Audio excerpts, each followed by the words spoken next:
Hello, everyone. This is Ed Getz again from the University of Minnesota, and we're going to talk today about the impacts of some of the top-down approaches that we have been talking about this week. We've been talking about these top-down approaches, predominantly the state affordable housing appeal systems, the example of Massachusetts, but projects like this exist in other states as well, as you can see, and then also planning mandates. And both of these, the origins and the structure of these policies, were described by Professor Malkinen in his video that you have taken a look at. And so what I'm going to focus on really is, what do we know about the impacts of these kinds of approaches?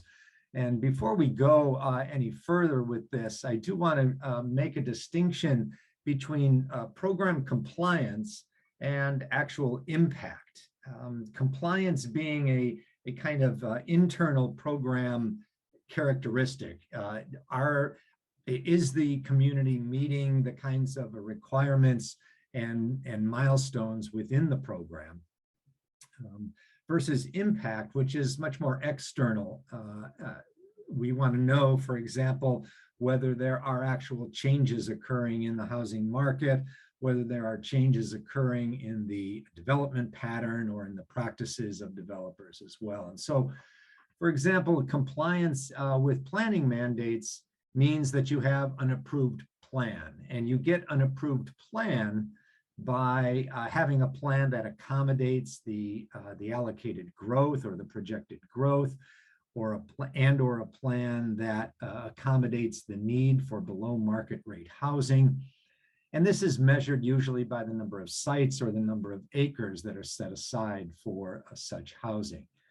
In a state housing appeals system, a compliance is really meeting the 10% threshold. This is the threshold that the program identifies as that which will immunize a community from the builder's remedy, as described by Professor Malkinen. We do want to distinguish those from impact, which would really be looking at the actual increase in below market rate housing, or in the dispersion of such housing throughout a region. It might be impacts in terms of changes in regulatory approaches of local governments, or development or developer behavior. So, and I think in California, and perhaps only in California, an impact might also be the total amount of housing being produced. And the distinction is important because there's a certain amount of distance between these two concepts in reality. There is a gap between program compliance, or there can be a gap between program compliance and actual impact. As Morantz and Zheng note, even a strong planning mandate does not compel a local government to permit any particular project, nor does it compel a jurisdiction to zone any particular piece of land for multifamily housing.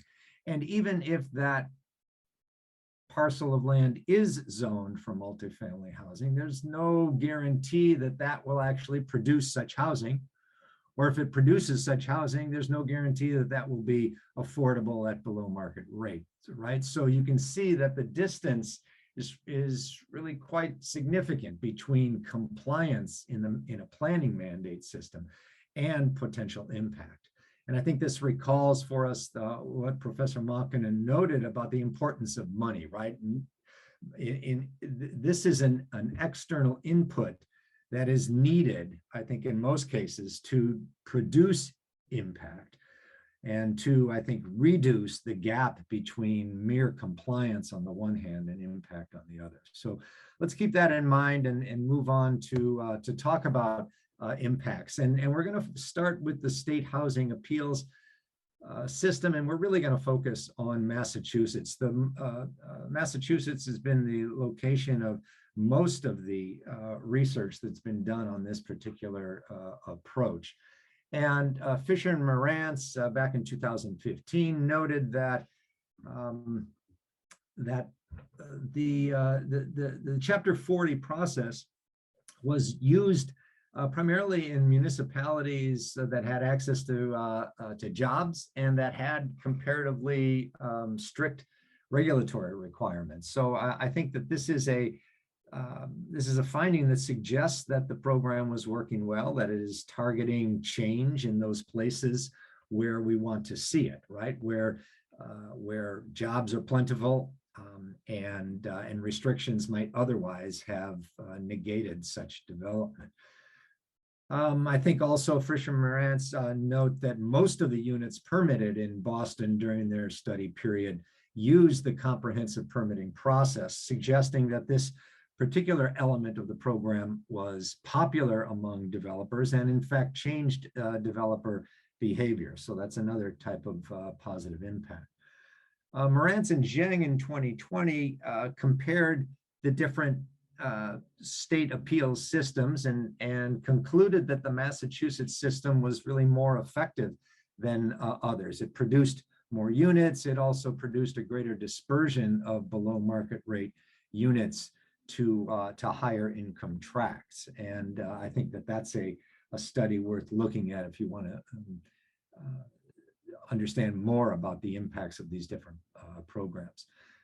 I think it's also important to note that there has been significant progress over time in Massachusetts as a result of this, of the Chapter 40B, the state appeals system. In the first 30 years of the program, Crefts notes that more than 21,000 units were permitted as a result of the policy, and more than 18,000 of those were below market rate. Our own study of the last 20 years has shown that the rate of development has actually increased over that period of time. There's a certain overlap between our study period and the Crefts study period, so you can't simply add these unit counts together. But over the last 20 years, more than 58,000 units have been developed pursuant to the program. 37,000 of those in the Boston metropolitan area. There's been a concerted kind of progress within the Boston metro and in the Boston suburbs, in fact. In 1972, Crefts noted that only 3 cities in the entire state of Massachusetts met or exceeded the 10% threshold. That was Boston, Holyoke, and Fall River, Massachusetts. 173 cities in Massachusetts had 0 deed-restricted low-income, below market rate units, and that was about half of all municipalities in Massachusetts. The graph you see in front of you begins in 1997, so 30 years later, we find that 24 municipalities have complied and met the 10% threshold. And the number of municipalities in the state without any such housing fell from 173 to 56. And you can see progress in 5-year increments, finally to the end of our study period, 2017, where we find 65 municipalities having met the threshold, and only 42 not without any such housing altogether. And also 2017, I think, was the first time when more than half of the cities in Massachusetts were more than halfway to the compliance level. So I think you can see significant progress over time. And the question is perhaps where that happened. Here is a map of compliance over the last 20 years.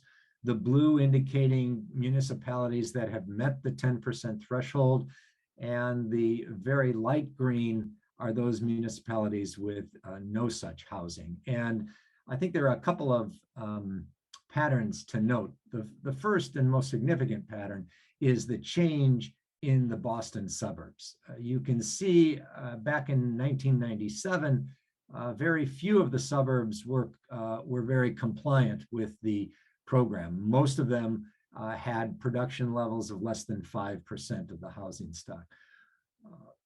Fast forward to 2017, and you see a significant number of suburbs having met the threshold, also a significant number with more than 5 to 9.99% of the housing stock as below market rate as well. So a much greater level of compliance. The other pattern is the lack of compliance in Western Massachusetts, which is more or less constant over this 20-year period. And that has to do with the difference in the housing markets between Western Massachusetts and the Boston metropolitan area, and the reduced significance of this policy approach in that area. The other way to comply with the program is to have a housing production plan. And this is the map of certified housing production plans as of 2019. There is a geography to this as well. And what's interesting is if you look at them at the same time, you see that many of the municipalities in the south of Massachusetts and along the Cape aren't doing so well in terms of production. They are in light green, but they have immunized themselves by having production plans in place. And so they are really looking at this alternative way of keeping developers from using the appeals system. Again, the production plans are only a temporary immunization, and they do expire after a couple of years. So to summarize the impact within the Boston region, 71% of all the cities in Massachusetts that have complied with the program are in the Boston MSA.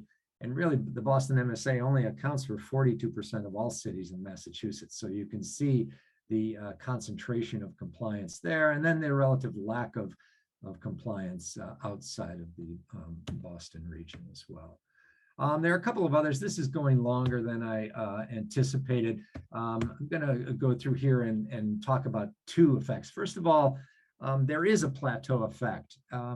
Once communities met the 10% threshold, we found that their rate of housing production tended to level off, and they hovered just above 10%. So they really saw this as the finish line in many cases. And we can debate about whether that's good or bad, and what we might do about that. The other thing that I'll note again is to repeat the point about the lack of relevance of the state appeals system in large parts of Western Massachusetts. These are largely agricultural communities, farm communities, where developers just aren't there knocking on the door to develop affordable housing or housing, period, the way they are in the Boston metropolitan area. So that says something about how the markets within which this kind of approach works. I want to shift to planning mandates. I think Professor Monkkonen had a good deal of information, not just about how these programs work, but also about some of the impacts as well. I'm going to focus on a study by Ramsey Musolf that did document increasing compliance over time from less than 15% of California cities in 1990 to greater than 75%. I will note that Professor Ramsey Musolf's study was with a subsample of cities in California, not all cities. So his findings are relative to his sample. But he also documents an increase in impact. You can see that in the period from 1990 to 97, half of the cities in his sample met their total allocation. And then in the following 7-8 year period, that increased to almost 90%. So we're seeing greater production over time. The disappointing part of that is that the low-income housing allocations are the allocations that are not being met. It's really predominantly market rate housing that is being produced. And in fact, those allocations were overmet during that 1998-2005 period. And I think this echoes what Professor Monkkonen noted, but before we get there, Ramsey Musoff also noted that only 16 of the 137 cities that he studied had fully met their low-income housing allocation. And as I said, this echoes what Professor Monkkonen provided for us in his video about the performance of the fifth cycle, which I think is the period of time from 2013 to 2024. He noted that although we are 80% through that period, the attainment of the very low income allocation statewide is only at 14.6%. It's only at 21% for low income housing. It's not even halfway there for moderate income housing, but the state has overmet its housing at the level that's above moderate income. So this says something about a disappointing outcome for these planning mandates in California. I want to focus my last few minutes on the Minnesota planning mandate, which also requires a housing element and an implementation plan and affordable housing to be built. This operates only in the 7-county Twin Cities metro area, the amber colored counties that you see on the map there. And skip that because this is going long. We looked at the comprehensive plans from what we're calling the first wave, which was 1976 to 1982. And I point your attention to this quote from the suburb of Apple Valley, which where the planners said that the need for low and moderate income housing within Apple Valley must be identified on a regional basis, because there's nothing of particular significance within the community that would cause it to stand out from these regional considerations. So this was an endorsement of this regional fair share approach. And there is some evidence that in this period of time, there was some impact, right? Because at the beginning of this period, Minneapolis and St. Paul, the two central cities, had 90% of the region's subsidized housing. And that had dropped to 60% just 15 years later. So I think that that's an important impact on the region as a result of this kind of first wave. But the first wave was followed by a second and third wave, which were significantly different. We had Congress slashing federal housing subsidies. We had the growth of concentrated poverty and greater racial diversity in the central cities of Minneapolis and St. Paul. And we had the Met Council withdrawing from a more activist approach to a much more passive approach. And by the 1990s and into the 2000s, many of the requirements of the Land Use Planning Act were literally forgotten. We interviewed planners in suburbs who had no idea of the state requirements for affordable housing. And I will point you again to this quote, again from the city of Apple Valley. Remember the one that said in 1970 that there was nothing in Apple Valley that would set it apart from a regional context? In 1999, their comprehensive plan read, "The city of Apple Valley is in the best position to determine the most responsible option for meeting the future needs of Apple Valley rather than the Met Council, especially as it relates to residential densities." So this is essentially a 180%, 180-degree turnaround for this particular city. And it's really Apple Valley telling the Met Council to bugger off. We don't really care what you say about affordable housing. And the lack of commitment to affordable housing is also captured in this quote from Invergrove Heights, another suburb to the east of St. Paul. The best it could do was to suggest that to the best degree possible, it will try not to make things worse. The city will work to ensure that local actions do not unduly increase the cost of raw land. If that isn't a tremendous commitment to affordable housing, I don't know what is. So after 25 years, we tracked the high density residential land that had been set aside back in the early 1970s to see what was on it. And the report out is not very good. For every 100 acres that had been set aside for high density residential development back in the early 1970s, zoning changes left only 83 of those acres with housing in it, and only 22 of those acres with high density housing in it. So much of that acreage had been downzoned.